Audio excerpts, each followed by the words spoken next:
علينا الآن أن نقاطع حفل جوائز الكاف.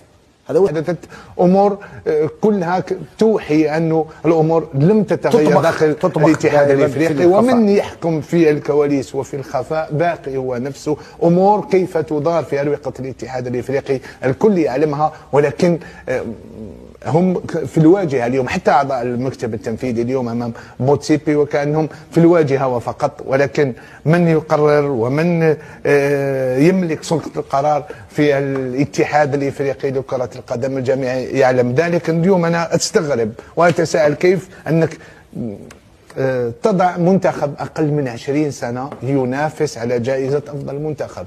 كيف من المفروض أنه منتخبات شبانية ربما جوائز أفضل منتخب شاب، أفضل لاعب من اللاعبين الشباب الصاعدين، ولكن أنك تدرج اسم كذلك منتخب أقل من 20 سنة من بين أفضل المدربين في القارة السمراء مع المدربين تاع المنتخبات الأولى، فهذا غير منطقي تماما. لذلك من خلال هذا نستنتج كيف تتخذ القرارات داخل أروقة الاتحاد الافريقي لكرة القدم، ولا يمكننا أن نتفاءل خيرا بسياسة الاتحاد الافريقي. لما تشوف الأسماء المرشحة لتتويج بجوائز الكاف سواء المنتخبات، اللاعبين، أفضل لاعب، كانوا قبل الإعلان عن هذه الأسماء هنالك اتفاق على كيفية تقسيم الريع بالنسبة لهذه الجوائز في داخل أروقة الاتحاد الافريقي. لو نعود إلى أسابيع في آخر جمعية عامة للاتحاد الافريقي لكرة القدم، كنت استغربت أنا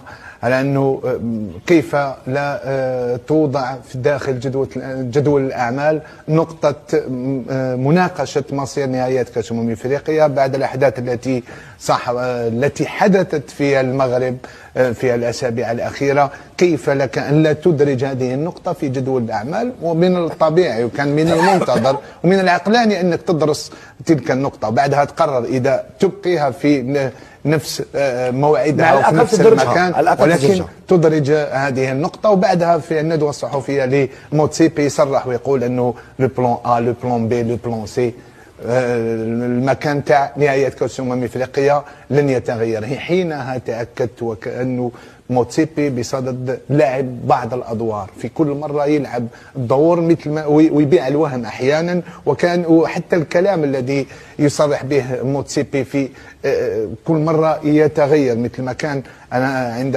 استضافه الجزائر للشان الكلام المعسول اللي كان يخرج من فم موتسيبي ياكد لك انه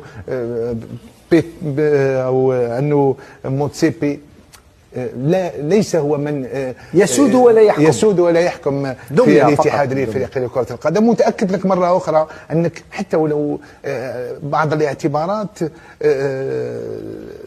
الاعتبارات أثناء اتخاذ القرارات لا يتم مراعاتها. مثلا اليوم أنت عضو في المكتب التنفيذي للاتحاد الافريقي لكرة القدم وأنت الجزائر وعندك وزن، المنتخب بتاعك متأهل إلى نهائيات كأس العالم، متأهل إلى نهائيات كأس افريقيا، منتخب لديه ثقل، منتخب منذ سنوات توج بكأس افريقيا، منتخب كان عنده لاعب اللي كان هو أحسن لاعب في القارة، ماهوش منتخب مغمور اللي ولا مرة كان عنده لاعبين تم ترشيحهم ماهوش منتخب اللي كان في السنوات الماضيه او في تاريخ مشاركاته ما عنده حتى اسم من اللاعبين او من الانديه اللي تم ترشيحهم على انهم افضل فريق في القاره السمراء او عندهم افضل لاعب يكون ينافس على جوائز الاتحاد الافريقي. حدث نفس الامر انذاك لو تتذكر